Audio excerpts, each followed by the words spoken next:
자, 구약성경 1310페이지로 가겠습니다. 학개서 1장의 말씀을 볼 차례인데요.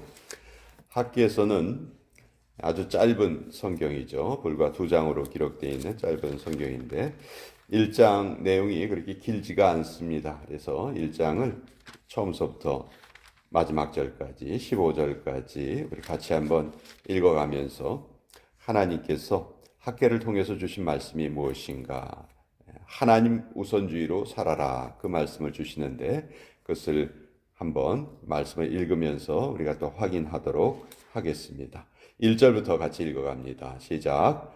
다리오 왕 제2년 여섯째 달 곧 그 달 초하루에 여호와의 말씀이 선지자 학개로 말미암아 스알디엘의 아들 유다 총독 스룹바벨과 여호사닥의 아들 대제사장 여호수아에게 임하니라. 이르시되 만군의 여호와가 이같이 말하여 이르노라.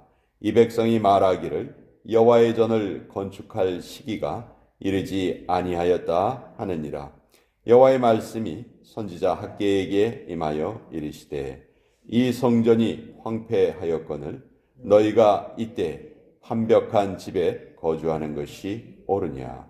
그러므로 이제 만군의 여호와가 이같이 말하노니 너희는 너희의 행위를 살필지니라. 너희가 많이 뿌릴지라도 수확이 적으며 먹을지라도 배부르지 못하며 마실지라도 흡족하지 못하며 입어도 따뜻하지 못하며 일꾼이 삭슬 받아도 그것을 구멍 뚫어진 전대에 넣음이 되느니라.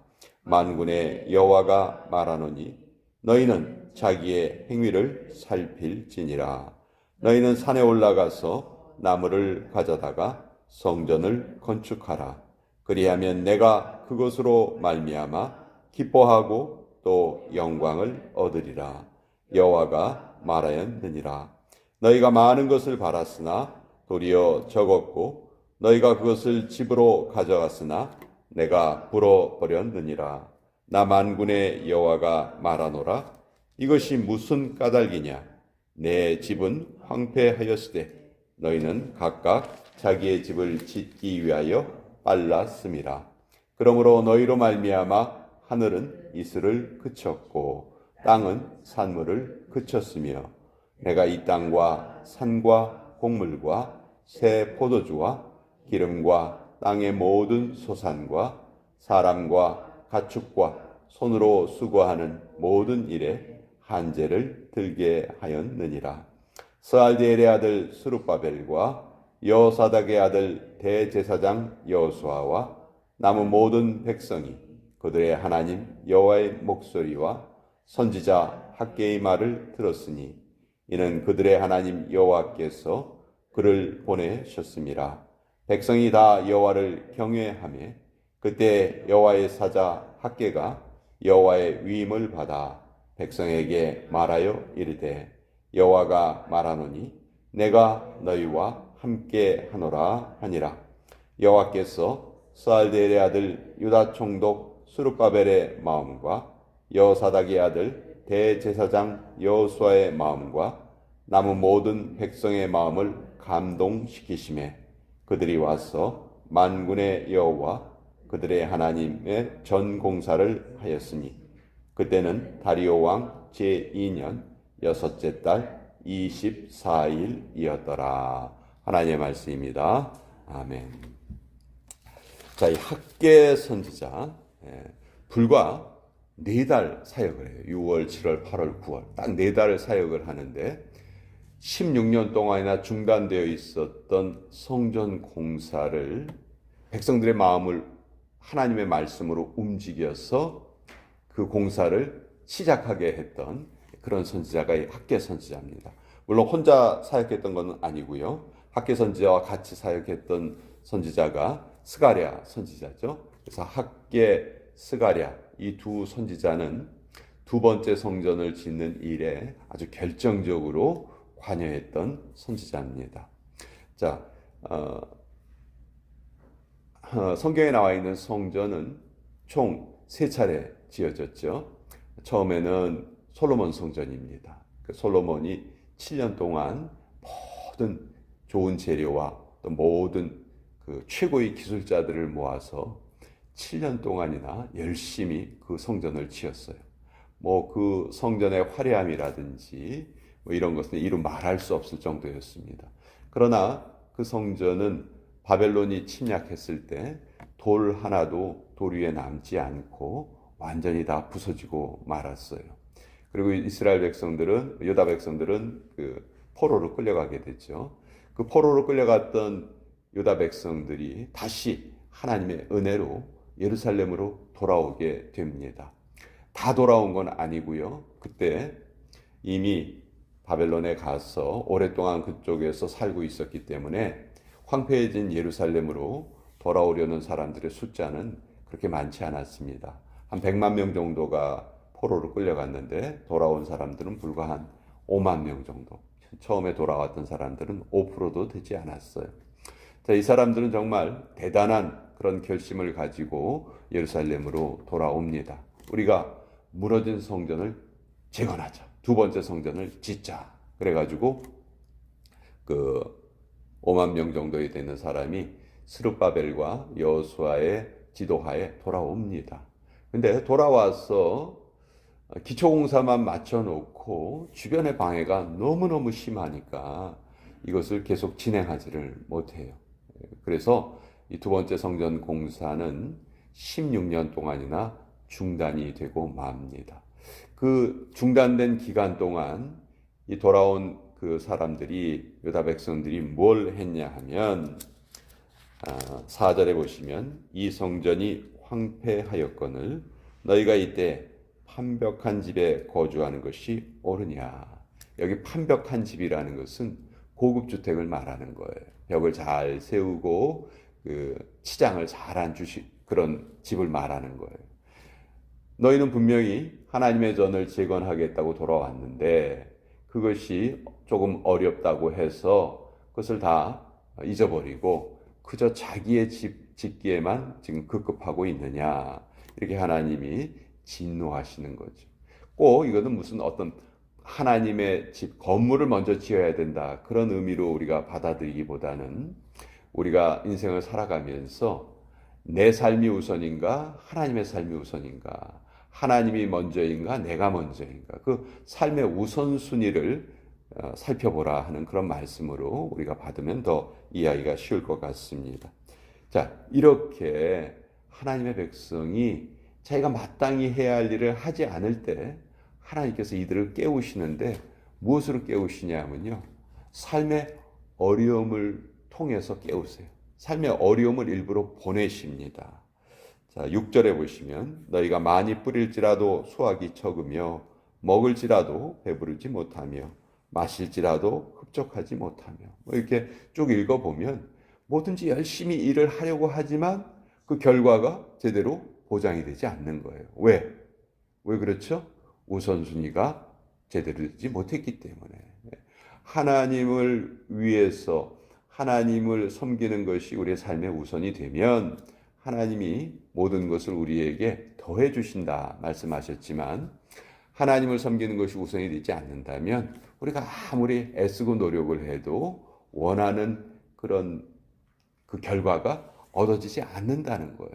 하나님 그것을 통해서 우리의 삶의 우선순위가 지금 잘못됐구나 하는 것을 깨닫게 하신다는 것이죠.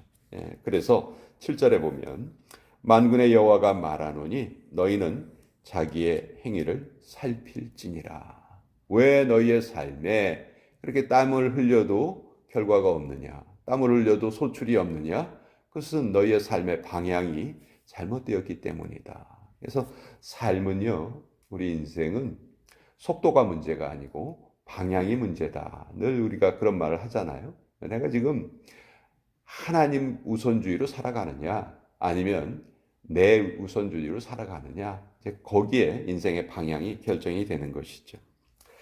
자, 9절에도 똑같은 그 말씀이 기록되어 있습니다. 너희가 많은 것을 바랐으나 도리어 적었고 너희가 그것을 집으로 가져갔으나 내가 불어버렸느니라. 너희가 아무리 애를 써봐라, 인생의 방향이 잘못되어 있으면 그것은 올바른 그런 결과를 얻을 수가 없다. 이렇게 하나님이 말씀하시는 거예요.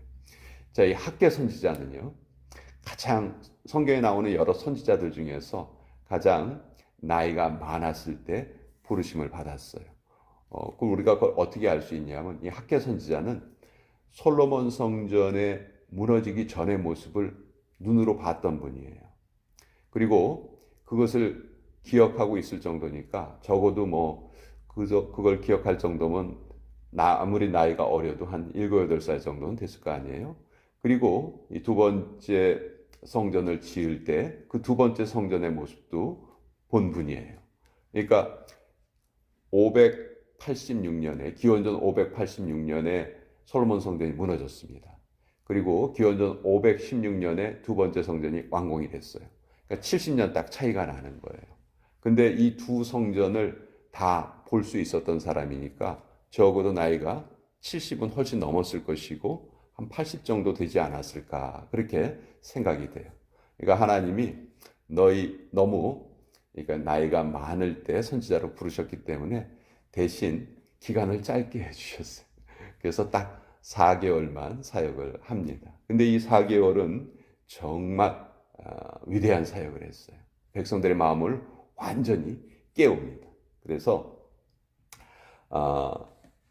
12절에 보시면 스룹바벨과 모든 백성이 다 학개의 말씀을 청종하였다.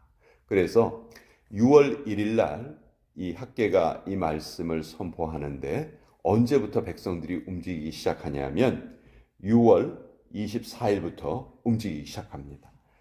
15절에 보시면 그때는 다리오 왕 제2년 여섯째 달 24일이었더라. 그러니까 하나님의 말씀이 6월 1일 날 학개를 통해서 임하시고 6월 24일부터 백성들이 실제로 움직여요. 근데 이 유대인들의 달력에 의하면 이 6월 달은요, 정말 바쁜 때예요. 추수가 한참 진행이 되는 때예요. 요거 지나고 나면 이제 초막절, 추수가 다 끝난 다음에 초막절을 지키게 되는 그 절기가 찾아오는 그런 시절이거든요. 그러니까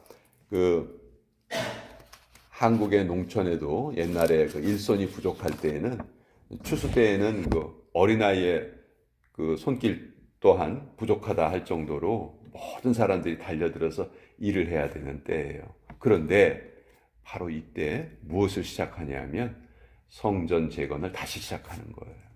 여러분, 이건 정말 엄청난 결단이에요. 우리 보통 어떻게 생각하기 쉬울까요? 요번 추수만 좀 끝나고 요것만 좀 맞춰놓고 한숨 좀 돌리고 일단 먹고 살 게 있어야지, 우리 식량 좀 거두고 그러고 난 다음에 성전을 짓기 시작하자, 이렇게 말하기가 쉽죠. 근데 이미 성전 건축이 중단되어 있던 기간이 16년 동안이나 그래왔던 거예요. 그러니까 이때 학개가 그것을 용납하지 않습니다. 지금 당장 시작하여라. 지금 당장 시작해도 너희는 16년간이나 지금 뒤처져 있는 것이다. 그러니 지금 당장 시작해라. 이 성전은 건물의 의미가 아니고 유대인들에게 성전은 하나님의 임재의 상징이잖아요. 그러니까 하나님을 믿는 그 신앙의 표현을 성전을 짓는 것으로 표현을 했던 것이죠. 이것이 이제 두 번째 성전, 스룹바벨 성전이 지어지게 된 그 과정이고요. 이 두 번째 성전, 스룹바벨 성전을 누가 재건을 하냐, 이걸 확장을 하는데 바로 그 유명한 헤롯, 예수님이 이 땅에 오실 때 헤롯 대왕이라는 그 사람이 있었죠. 이 헤롯은 유대인이 아니었어요. 에돔 사람이었어요. 그러니까 유대인들이 헤롯을 별로 좋아하지 않아요. 그러니까 이 유대인들에게 인기를 얻기 위해서 내가 이 사람들의 좀 비율을 맞춰야 되겠다. 뭐가 제일 좋을까? 이 사람들은 성전을 제일 중요하게 생각하니까 내가 이 성전을 확장을 시켜줘야 되겠다. 이 헤롯이 건축광이었거든요.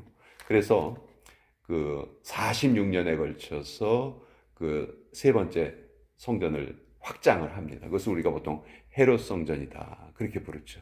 그러나 그렇게 오랜 기간 동안 확장을 했던 그 헤롯 성전이 어떻게 됩니까?